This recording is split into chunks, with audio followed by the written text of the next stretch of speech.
His name was Leonardo da Vinci, an illegitimate boy from a Tuscan village who didn't know Latin yet became the symbol of an era. A painter whose canvases seemed to breathe, an engineer who conceived machines of the future, an anatomist who studied the human body as no one before him had. In this video, you'll learn what the Last Supper hides and why he would not sell the Mona Lisa for any price, why his ideas were forgotten for centuries, and how Da Vinci's notebooks were found long after, and why, 500 years later, he still inspires artists, scientists, and inventors. This is not a story about a painter. It's the story of a man who tried to understand everything. Suggest topics for new videos in the comments and subscribe to the channel. Bedtime stories come out here every day. Boy from Vinci, a beginning outside the rules. On the hills of Tuscany, among olive groves, ranked cypresses, and low dust-powdered roads, a boy was born in the mid-15th century whose name would be written into history forever. His birth was not marked by bells or a solemn blessing from priests. He was an illegitimate child, recorded in the parish book of Santa Croce in Vinci as Leonardo, the son of Ser Piero. And though his birth was no event for Florence or the Medici, it opened the way to a life that fit none of the era's familiar categories. The boy's father, Piero da Vinci, was a notary, a respected and well-off profession. He came from a line that had served in city offices for several generations and enjoyed public trust. Leonardo's mother, a woman named Caterina, was likely a peasant. Some historians have suggested she might even have been a servant or a concubine of Eastern origin. But there is no direct evidence of this. One thing is certain. She did not belong to a class with which a notary could contract a marriage. So, shortly after the child's birth, Piero married another woman, as custom required. Caterina wed a local craftsman. In his earliest years, Leonardo lived with his mother in a village near Vinci. Later, by his father's decision, he was taken into his father's household. There he had the chance to grow up where books, paper, quills, and access to educated people were part of daily life, even if he had no formal rights to inheritance or university study. As illegitimate, he was deprived of many civil rights, but precisely this special status allowed him to live outside the rules. Leonardo's childhood passed among the hills of the Valdarno, where from an early age he showed an unquenchable curiosity about everything living. He watched water stream through irrigation channels, birds in flight, the movement of a twig's shadow across the ground. He didn't just look, he sought to understand. It is no accident that in his notebooks, one later finds notes on how a drop's fall relates to the shape of its surface, or how a falcon turns its wing to alter its trajectory. Already in childhood, nature became his first teacher. Tradition says he began to draw early. Some claim his first drawings were so expressive that neighbors asked to keep them. Of course, such stories are wrapped in legend, but there is no doubt that from youth he felt drawn to depict the real world, not as a copy, but an attempt to grasp its essence. He grew up among simple people, yet with a clear sense that he saw things differently. His grandfather, Antonio, who recorded family events, noted that the boy was bright and inquisitive. His uncle Francesco often took him walking through the village and fields, where Leonardo collected insects, watched the clouds move, and drew everything that seemed unusual. These sketches were without ornament, only curiosity. Early on, Leonardo understood that art and science are inseparable. He watched craftsmen, how they worked wood, sharpened knives, built mills. He asked questions. Why does water flow down? Why can birds stay in the air? How does a door lock work?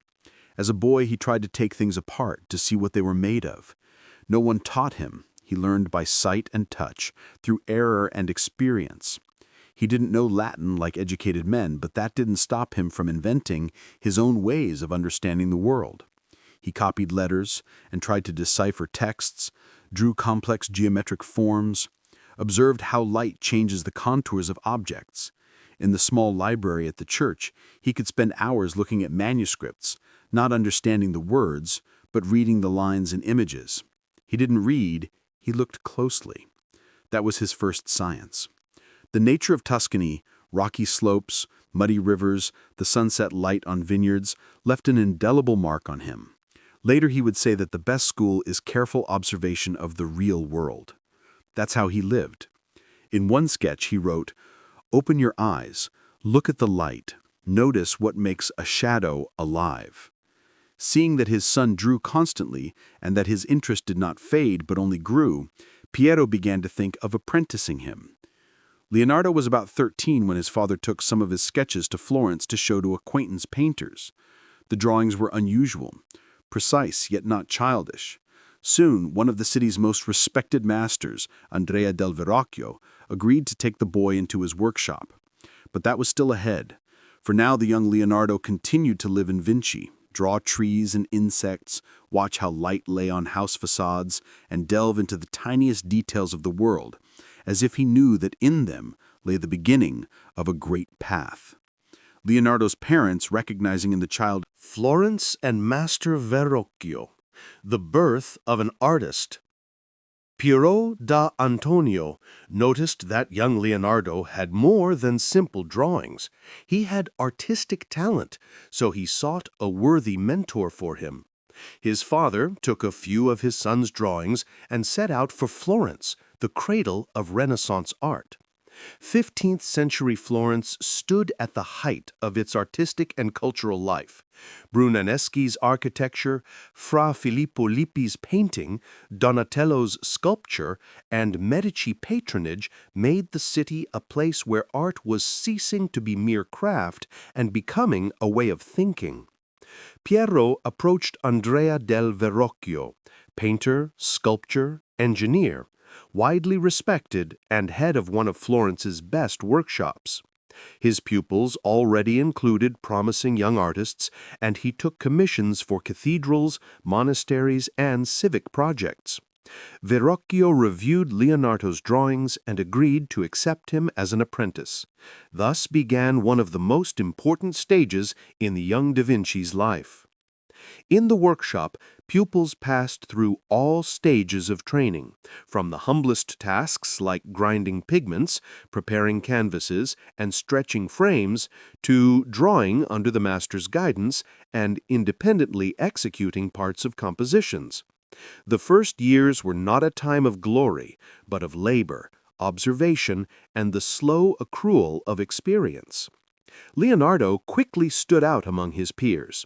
He mastered drawing and painting techniques, copied engravings, studied animal anatomy, learned to render light and shadow. His attention to detail astonished. He could spend hours delineating a fold of drapery or a lock of hair, striving for an almost unreachable precision. Later, precisely this focus on minute particulars would give his works a truthfulness that does not fade with centuries. One of the most famous episodes of that time is linked to the Baptism of Christ, painted in Verrocchio's shop for a monastery. The painting, as customary then, was created by the entire workshop. Verrocchio entrusted the young Leonardo with painting one of the angels on the left. When the work was finished, the figure Leonardo executed stood out so much for its soft modeling, expressiveness, and life that, according to Giorgio Vasari, the master felt embarrassed. Legend has it Verrocchio was so struck by his pupil's artistry that he never touched a brush again, though in fact he continued working for many years. The story became a symbol of Leonardo's early recognition. Beyond painting, Leonardo took interest in sculpture, metalwork, engineering, and staging festivities. Verrocchio's shop produced not only paintings, but reliefs, tombs, altarpieces, architectural projects, even devices for pageants and processions. Leonardo helped create decorative elements, dreamed up constructions for theatrical scenes, and proposed improvements to mechanisms that set moving figures into motion. The workshop was a place where science and art lived side by side. Mathematical proportions, optical effects, the workings of the human body were discussed. Leonardo absorbed this knowledge, though he had no formal education. He sketched, took notes, tried his hand at geometric patterns, sought to build the illusion of depth on a flat surface. Some patrons, seeing his sketches, asked who the author was. He did not yet sign his own works, but requests for his drawings, especially where delicacy and attentiveness were required, came more often. According to accounts, he was once tasked with drawing the head of an old man, and he rendered the wrinkles, the tilt of the neck, and the expression of the eyes so exactly that the image later entered several other workshop pieces. By the mid-1970s, Leonardo had become the master's full assistant. He was admitted to the Guild of St. Luke, the official association of Florentine painters, recognition of him as an independent artist. Even so, he remained in Verrocchio's workshop for quite some time, continuing to refine his craft. His first independent commissions would come a little later, but his style was already forming. Attention to anatomy, soft chiaroscuro, the pursuit of inner movement within the figure portrayed. Leonardo was in no hurry to set off on his own, not only out of respect for his teacher, but from the understanding that the workshop gave him more than commissions, it gave him knowledge that would underlie his own future explorations. He kept drawing, experimenting with pigments, observing workers' hands and citizens' faces, watching light fall on fabric. Here, among the smell of oils, the ring of hammers, dust and ash, an artist was born. Not merely a craftsman, but a person for whom art became a way of knowing the world. Leonardo stepped beyond apprenticeship, but had not yet entered the path of inventor, anatomist, and thinker. That was still ahead. For now, he was learning to see. And that is the essence of his Florentine years. Studying body and soul, anatomy, movement, light. When Leonardo began working on his own, he was no longer content merely to depict bodies in their outward appearance. Everything in him reached for a deeper understanding, not only of forms, but of processes, not only of look, but of structure. For him, a person was not just a model. He was a living system, every movement governed by the laws of nature, and those laws Leonardo sought to grasp with his own hands, pen, and observing eye. Already in his Florentine years, he began anatomical sketches, at first superficial, structure of the body, placement of muscles, hand gestures, the construction of the face. He watched how a person lifts an object, how a foot bears weight, how the back bends in motion. In his early notebooks, one finds dozens of such drawings: muscular shoulders, open palms, necks in rotation, heads in profile. He carefully studied expression, not caricatured emotion, but the precise sequence of muscular contractions. In one note he wrote, "Laughter lifts the cheeks, narrows the eyes, bares the teeth." But even laughter differs. Is it the laughter of pleasure or of malice? His studies of faces from calm to rage were attempts to catalog inner life through the outer. Interest in movement became central to his artistic system. In one drawing, he tried to show how a person shifts from sitting to standing. 4 stages, each new line representing the next phase of motion. He did not know the word cinematography, yet worked as if it already existed. He also sought to understand light. His attention to light was not merely painterly, but almost scientific. He conducted experiments with shadows, lit candles at different angles, veiled beams with transparent cloths, looked through water to see how light refracts. In his notebooks he wrote, "What is far appears unclear not because it is small, but because the air between it and the eye changes color." He applied these observations in the technique of sfumato, the smooth transition from light to shadow that became a hallmark of his painting. Leonardo strove to grasp the structure of perspective.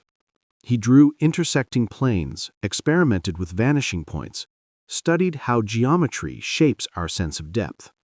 He built small room models, lit them from different sides to see how the shape of a shadow changed on the wall, and how floor lines met at a point. He realized the human gaze is not static, and tried to account for this in composition. He often used mirrors, setting them at angles to check the symmetry of faces and figures, using reflections to analyze distortions. His notebooks contain schemes with exact indications of angles and distances. For him, the mirror was as important a tool as the brush. From the late 1480s, Leonardo began to engage in anatomy seriously. He received permission to perform dissections at the hospital of Santa Maria Nuova in Florence, and later in other cities. He dissected bodies of those who died naturally, most often elderly men, and made detailed drawings of bones, muscles, tendons, and organs. He was not a physician, but he understood the organism as a complex construction that could be known through observation. He did not write treatises, but he left thousands of notes. Next to drawings, he wrote precise remarks. This muscle flexes the arm. Here pass the main arteries. The heart has 4 chambers connected by valves. He was interested not only in outward form, but in the movement of blood, the work of the lungs, the structure of the eyeball.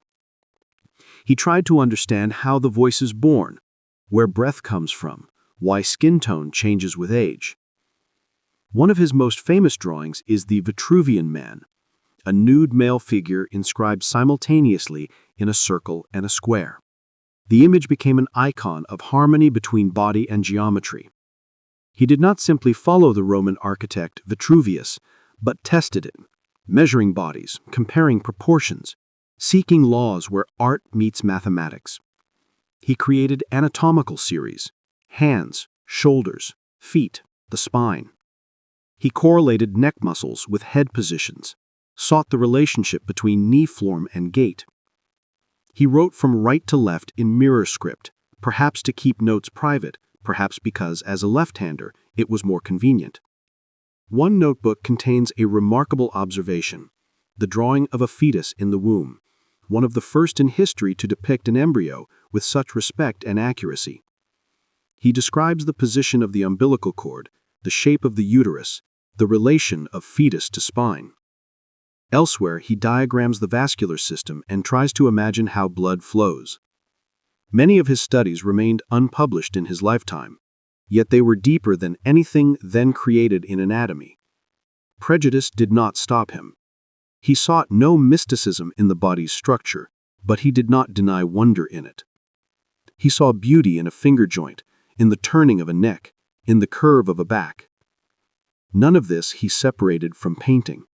When he painted a portrait, he already knew where muscles ran under the skin, how the pupil turns, how the zygomatic arch softens into shadow. His art fed on knowledge, and knowledge arose from art. He did not separate one from the other. Thus was born a new kind of artist, the artist-thinker, observer, engineer of the human form. He did not merely portray, he comprehended, and thereby forever changed what it means to see. Service to the Duke and The Last Supper. In 1482, Leonardo left Florence for Milan. The move was not driven by hardship or lack of commissions. Rather, he felt his ideas needed a different scale, space where engineering, invention, and painting could develop together. Milan, capital of Lombardy, was then under the ambitious and powerful Ludovico Sforza, called Il Moro, and naturally drew a seeker of new horizons. To attract the Duke's attention, Leonardo composed a letter, one of his most famous documents. In it, he scarcely mentioned painting. Instead, he listed, point by point, what he could do: build fortifications, design siege engines, plan tunnels, bridges, canals, and military devices. He offered his services as a military engineer who could help Milan in defense and attack. Only in the final lines did he note that he could also sculpt and paint and decorate buildings with frescoes. Unusual as it was, the appeal made an impression. The Duke appreciated the originality. In Milan, Leonardo gradually entered court circles. At first, he was seen less as an artist than as a jack-of-all-trades, able to design technical devices, stage theatrical spectacles, plan waterworks and fountains, and invent musical instruments and ball decorations. A description of one ceremonial reception mentions a mechanical lion made by Leonardo. It walked forward, opened its jaws, and lilies, the emblem of Franco-Milanese alliance, spilled out. In time, he was entrusted with a more ambitious task, a monumental monument to Francesco Sforza, founder of the dynasty, a life-size equestrian statue cast in bronze. For the age, it would have been one of Europe's largest monuments. Leonardo began with anatomical studies of horses, musculature, how tension transmits from shoulder to hoof, how mass is held when the foreleg lifts. He built a wooden model and later a full-size clay one. The Colossus made a huge impression. Milanese flocked to see how the rider almost seemed to lift from the ground. But the statue was never cast. The war with France that began in 1494 required that all bronze be melted for cannon. French soldiers later destroyed the clay model when they occupied Milan. The monument remains in history as one of the greatest unrealized projects of its time. Yet in this period, Leonardo created one of his most famous works, The Last Supper, on the refectory wall of Santa Maria delle Grazie. The commission came from Dominican monks with ducal support. The theme was traditional, Christ with the apostles at their final meal. But Leonardo approached it entirely differently. He did not simply array ritual figures as predecessors had done. He tried to convey a moment of acute inner shock. The instant Christ says, "One of you will betray me." Instead of isolating Judas as a sinister shadow, Leonardo integrated him among the others. His betrayal is not external but internal. Judas subtly pulls back, lowers his head, reaches for the cup. The image is made for understanding, not condemnation. Every figure is a reaction, a psychology. Peter flaring in anger, John with restrained surprise, Thomas doubting in a raised hand. The faces, gestures, torsional turns, and lines of arms form a wave running the length of the table and closing back on Christ, the calm, focused center of the drama. Leonardo chose his models carefully, prowling the streets for faces that embodied specific characters: resolve, doubt, sadness, wrath. Tradition says he searched especially long for Judas and found him by chance in the market, a man with a harsh, closed expression. But this, like another famous story, that he painted Christ last because he could not find in himself a face so perfect, cannot be verified. For the mural, Leonardo used an experimental technique. He rejected true fresco, which requires painting on wet plaster with no chance of correction, and instead combined tempera and oil on a dry wall. This let him rework details, but made the painting extremely fragile. Within 20 years, the mural began to decay. Pigment flaked, the surface darkened. Despite losses, the work's visage remained, and the scene's emotional power is still palpable, even in fragment. Alongside, Leonardo continued engineering: canals, bridges, fortifications. He drew plans for an ideal city with separated zones, sanitation, and water supply. Leonardo spent nearly 2 decades in Milan, the longest and perhaps most productive period of his life.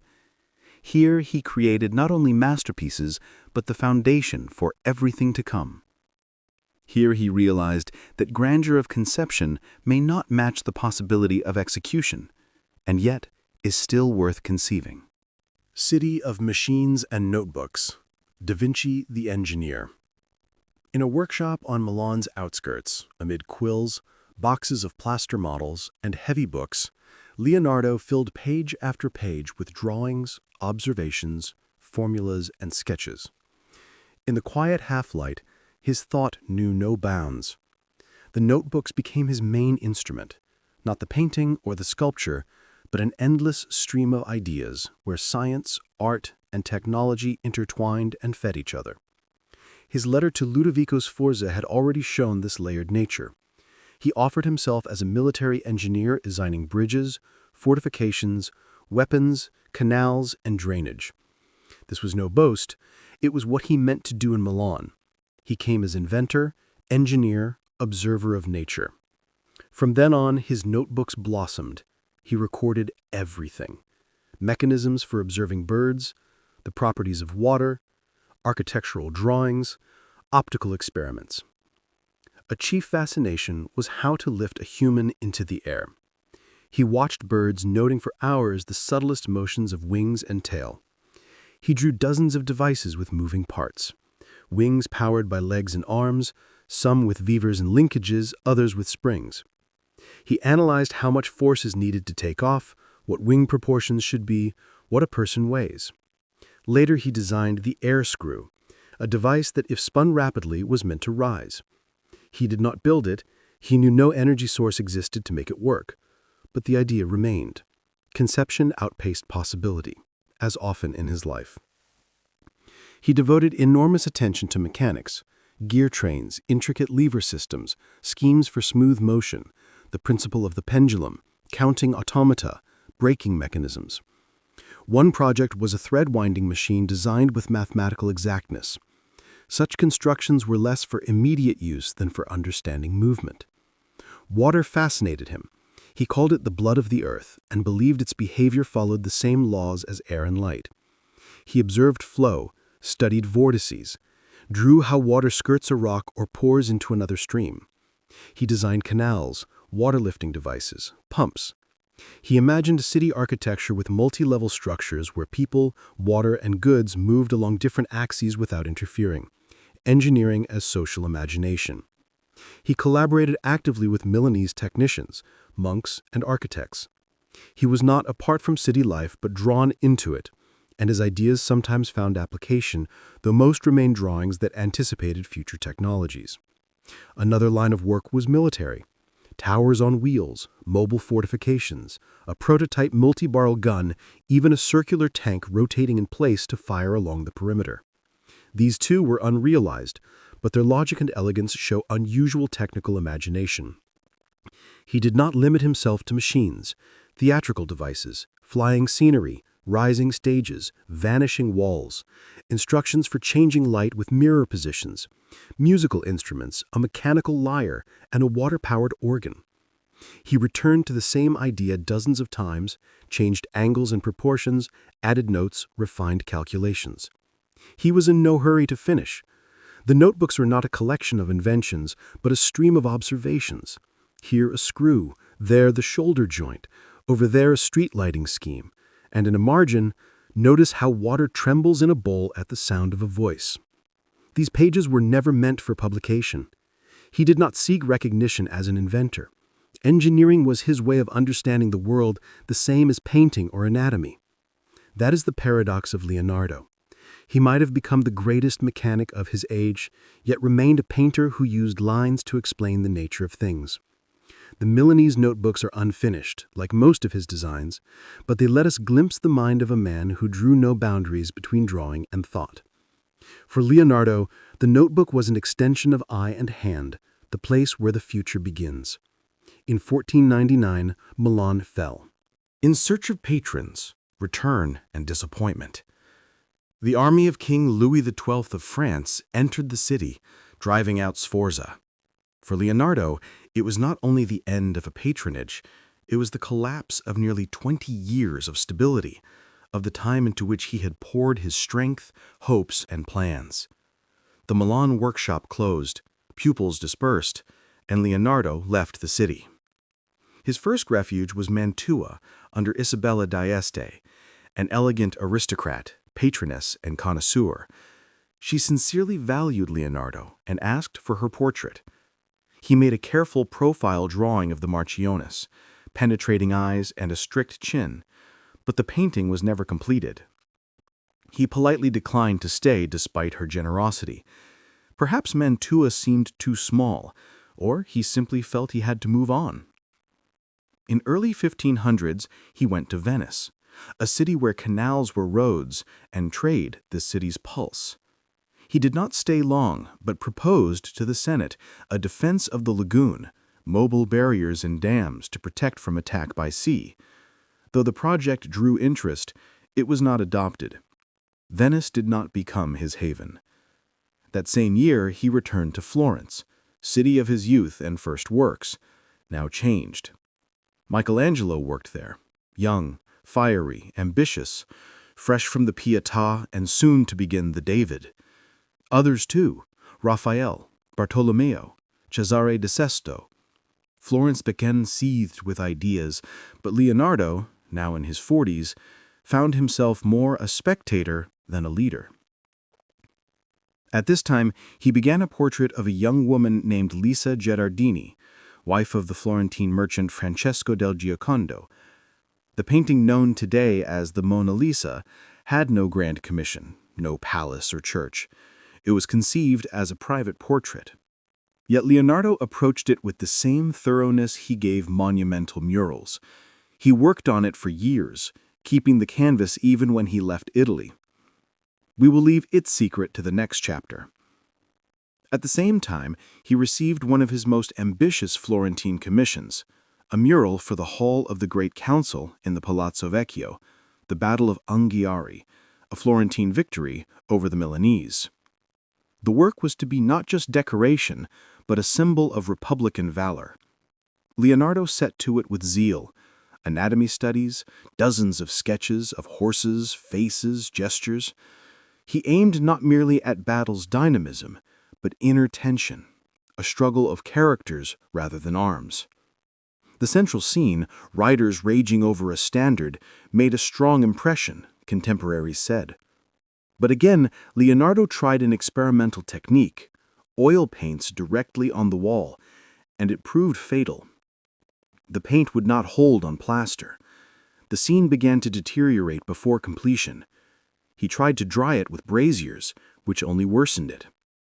The mural remained unfinished, later overpainted by another artist. Only Leonardo's sketches and pupils' copies survive, including Rubens' famous reproduction. Even this lost fresco became a symbol of how genius, refusing the trodden path, confronts reality's limits. In Florence, Leonardo's relations with other masters were tense, especially with Michelangelo, who thought Leonardo too slow, prone to sterile musings, unable to finish. Leonardo, in turn, took the young sculptor's brusqueness as rudeness. Tradition says a public quarrel ended with Leonardo walking away in silence. Exaggerated or not, the stories convey the rivalry of a city where every artist fought for recognition. Despite high repute, Leonardo felt inner isolation in Florence. He kept notebooks, pursued anatomy, devised water supply schemes, watched the motion of water and air. But major commissions were few. His fame had not dimmed, yet many saw him as a man of the past, whose designs often never reached realization. More and more he pondered a new path. The French administration, then ruling Milan, invited him back. Later he would go to Rome and then to France. But these journeys would belong to a calmer, more contemplative final period. In Florence he left a portrait he would not part with, a mural that decayed, and the memory of a man who did not seek glory, but truth, even when it brought no success. Mona Lisa, portrait or coded message? In 1503, Leonardo began the portrait that would become the most recognizable work in the history of painting. By common account, the patron was the Florentine silk merchant Francesco del Giocondo, the model his young wife Lisa Gherardini. She was just over 20, from an old but impoverished family, mother of 5. The commission was typical. A husband wished to honor his wife and display status. But for Leonardo, it would not be a routine job. A private commission quickly turned into something more. He did not finish it on time, he did not deliver it, and he kept it with him to the end of his life, taking it to Milan, then Rome, and finally France. Vasari says he labored over it for years, constantly returning to adjust light, the softness of transitions in the hands and gaze. A key device that made the Mona Lisas so enigmatic is sfumato, the masterful use of soft gradations between light and shadow, dissolving hard contours. Lisa's face seems to melt into an airy haze. You cannot say exactly where skin ends and light begins. No edge is drawn sharp, no stroke jars the tone.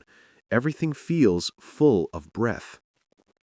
Yet it isn't technique alone that makes the painting an object of endless readings. The focus is the gaze and the smile. She looks straight at the viewer, yet it seems her gaze passes through him, attentive and slightly detached. The smile has, over centuries, been read as tenderness, hidden irony, sadness, calm, even maternal care. Curiously, if you look at the lips alone, the smile almost vanishes. It arises from the whole face, its faint asymmetry and enveloping light. The background matters. A fantastical landscape, mountains, winding roads, river bends, stone bridges. Not the Florentine plain, not any specific place, but a mental landscape assembled from Leonardo's observations and his love of geology and topography.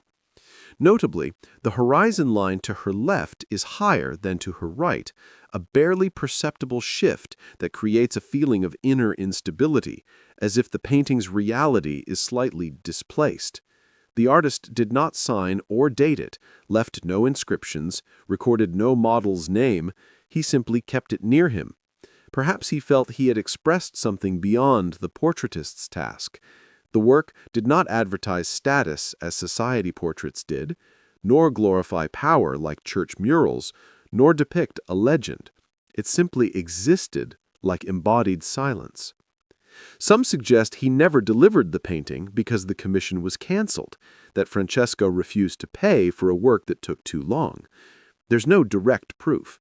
More mysterious hypotheses propose that he imbued the work with philosophical or alchemical meanings, hidden proportions and symbols, and so considered it a personal labor rather than a transferable job. Later, invited to France by King Francis I, Leonardo brought the Mona Lisa to Amboise. There, it entered the royal collection and became property of the French crown. From France, it never again left. In the 19th century, after revolutionary upheavals and restorations, it came to the Louvre. As for the model, theories multiplied. Isabella d'Este, Giuliano de' Medici's mistress, even Leonardo himself in female guise. Most art historians acknowledge the image is composite, personal and universal, fused so tightly they cannot be parted. The painting's special fame dates to the 20th century, when it was stolen from the Louvre by the restorer Vincenzo Peruggia, who believed Leonardo's work belonged in Italy. He hid it under his bed in Florence for more than 2 years. The episode made the Mona Lisa world famous. After its return, it became not just a masterpiece, but an icon, object of pilgrimage, parody, study, and museum devotion. Yet, in Leonardo's lifetime, the painting was known only to a narrow circle, and he seems not to have sought public recognition. It was his silent diary, an inner statement that needed no commentary. Rome and disillusion. Leonardo in the Titan's shadow. In 1513, already past 60, Leonardo went to Rome at the invitation of Giuliano de' Medici, younger brother of the new pope, Leo X. He hoped that in the Eternal City, seat of church and artistic elites, he could find not only patronage, but a chance to realize scientific and engineering ideas nurtured for years. He was lodged in the Belvedere, part of the Vatican complex, given a workshop and support. But it soon became clear Rome's atmosphere did not favor his work. The chief commissions from papal court and nobility were already in other hands. Raphael worked on the Apostolic Palace frescoes. Michelangelo prepared projects for Julius II's tomb. Despite his fame, Leonardo found himself a bystander with little influence. He sought ways to apply himself, continued studying the physics of light and the properties of water, conducted experiments with varnishes and chemical compounds, explored how pigments behave under different conditions. It was then that Pope Leo X, looking at one experiment, supposedly quipped, "Alas, this man finishes nothing." The remark, offhand as it was, reflected the mistrust of an age that demanded swift results and grand gestures, while Leonardo worked slowly and thoughtfully, preferring observation to action. Anatomy remained crucial, but he now faced fresh barriers. Where Florence and Milan had allowed dissections, in Rome, church restrictions and fears were stronger. Bans on studying corpses deprived him of key objects of research. He had to return again and again to old sketches and notes, refining schemes, systematizing materials, not in anatomical theaters, but in the solitude of his room. Isolation deepened. He witnessed Raphael's triumphs and the flood of commissions to Michelangelo, heard talk of architectural reforms, but found no place for himself. Youth flocked to dynamism, drama, and expressiveness, embodied by his younger contemporaries, while Leonardo remained loyal to harmony, symmetry, and the elusive play of light and form that cannot be dashed off in a hurried stroke or a single theatrical gesture. Almost no major works survive from Leonardo's Roman period. The sheets that do are mostly sketches, diagrams, recipes, and observations, formulas for alloys, ideal proportions of arches, drawings of eddies and turbulence in rivers. In the margins, he left terse, sometimes somber thoughts. Iron rusts from disuse, or he who does not value life does not deserve it. He still proposed projects beyond art, drainage of marshes, water supply for fountains, designs for fortifications, but his ideas were often not taken seriously. Rome preferred masters who could immediately execute. Leonardo still sought first to know, then to act. He rarely appeared in society. People considered him enigmatic, even odd. His immersion in notebooks, refusal of public debate, and avoidance of court intrigues made him a stranger in a world where art and politics were intertwined. In time, he realized Rome would not meet his hopes. Then Francis I of France, young king, passionate about Italian culture, appeared on the horizon, inviting Leonardo to France, promising peace, respect, and freedom. This time, Leonardo accepted. He left Rome as a man tired of waiting to be understood, carrying little. A few paintings, boxes of drawings, notebooks, models. In that modest baggage lay his whole life, unrecognized in the moment, but awaiting its time. Leonardo and Francis I. In 1516, disappointed by Rome and unable to realize his ideas, Leonardo accepted an invitation that became the last turn in his long life. The young French king, Francis I, inspired by Renaissance ideals and deeply admiring Italian culture, asked him to come to court. Unlike Italian patrons, Francis did not demand completed works. He wanted a sage, a companion, a bearer of great ideas. Leonardo crossed the Alps with a small caravan, his faithful pupil, Francesco Melzi, and several servants. The French provided good escort and comforts. In France, Leonardo settled at the manor of Clos-Lucé, near the royal residence at Amboise. Later legend speaks of an underground passage connecting them so the king could visit unobserved. Whether true or not, many testimonies confirmed the closeness between king and artist. Francis indeed spent much time conversing with Leonardo, admired his mind, and called him the father of all thinkers. Despite worsening health, likely a stroke that partly impaired his right hand, Leonardo, a left-hander, could still write and draw, though less steadily. He returned to his notes, pondered old designs, and conceived new ones. One of the largest projects he drafted in France was a grand palace city complex, an utopian ensemble uniting architecture, engineering, and harmony with nature. It was never realized, but the drawings survive and still astonish. In France, Leonardo felt truly free for the first time in many years. He no longer had to fight for patrons' attention or prove his genius. He simply lived, thought, taught, and observed. Sitting for hours in the garden, watching light on leaves, the shadow of flocks, the wind rippling a pond. In contemplation so dear to his nature, he finally found peace. Melzi ran the household, helped sort and copy manuscripts, and took care of daily matters. Leonardo increasingly reflected on time, the world's structure, and human nature. In late notes, he often mentions fatigue, but without bitterness. On one sheet he wrote, "As a well-spent day brings happy sleep, so a well-spent life brings happy death." He likely addressed himself. He continued sharing ideas. French architects, engineers, and artists visited. He showed his notebooks, explained machine principles, unfolded anatomical schemes. Many felt they were listening not to an old artist, but to a living embodiment of human reason, tireless in seeking truth. On May 2, 1519, Leonardo da Vinci died in his house with Melzi and several French servants present. Legend says Francis I cradled the dying man's head, but modern historians consider that a beautiful invention born later as a symbol of respect. It is known, however, that the king truly mourned, ordering an honored burial. He was laid to rest at the Chapelle Saint-Hubert on the grounds of the Château d'Amboise, where a tombstone bearing his name stands today. France became for Leonardo not a place of triumph, but of quiet, and perhaps that is what he sought.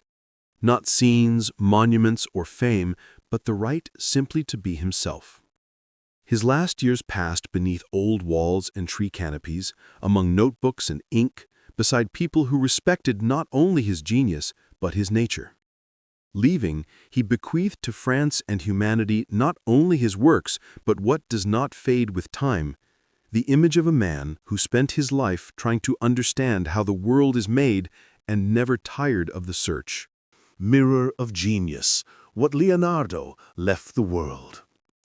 When Leonardo da Vinci drew his last breath, no one fully realized a man had gone whose thought anticipated entire epochs. He was not crowned in life. His name did not ring in princes' speeches as prophet or ruler. But centuries later, his notebooks, paintings, and ideas became what we call not merely a legacy, but a mirror of genius, in which humanity continues to examine its own possibilities.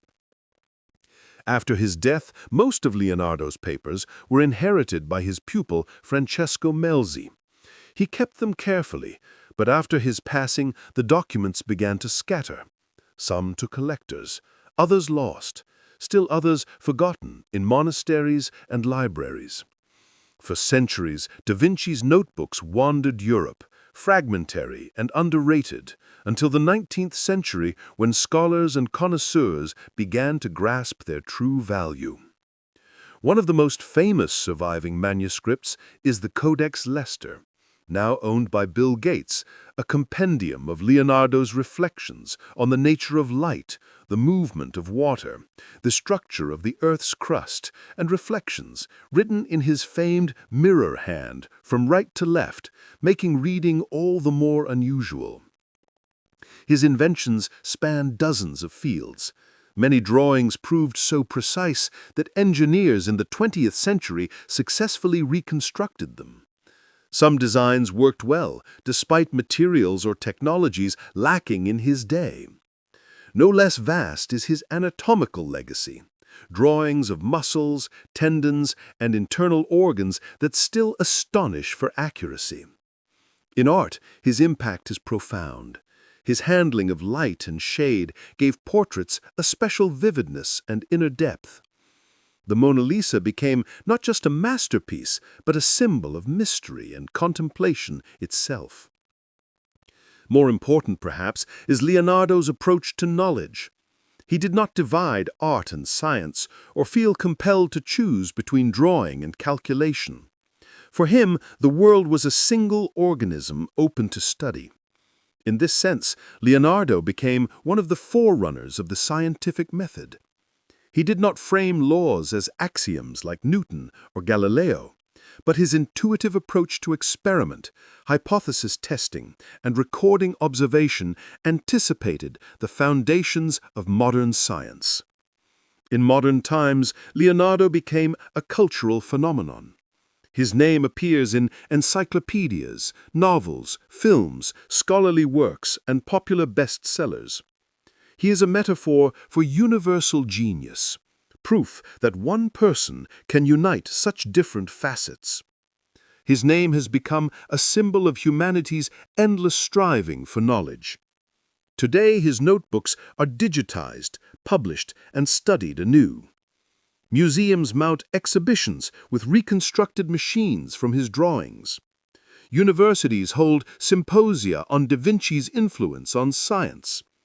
His interdisciplinary mindset inspires architects, designers, programmers, and physicians. He became the model of the Homo universalis, one not confined by any single profession or field. Perhaps the most significant part of his legacy is not a roster of inventions or paintings, but an example of thinking, open, observant, questing. His life ended quietly, but behind that quiet is the greatest noise of ideas, still sounding in the minds and works of those who follow. And if we ask who was the greatest who ever lived, Leonardo da Vinci's name will invariably be among the first, for he did not merely live in the Renaissance, he became its heart, its mirror, its most living reflection.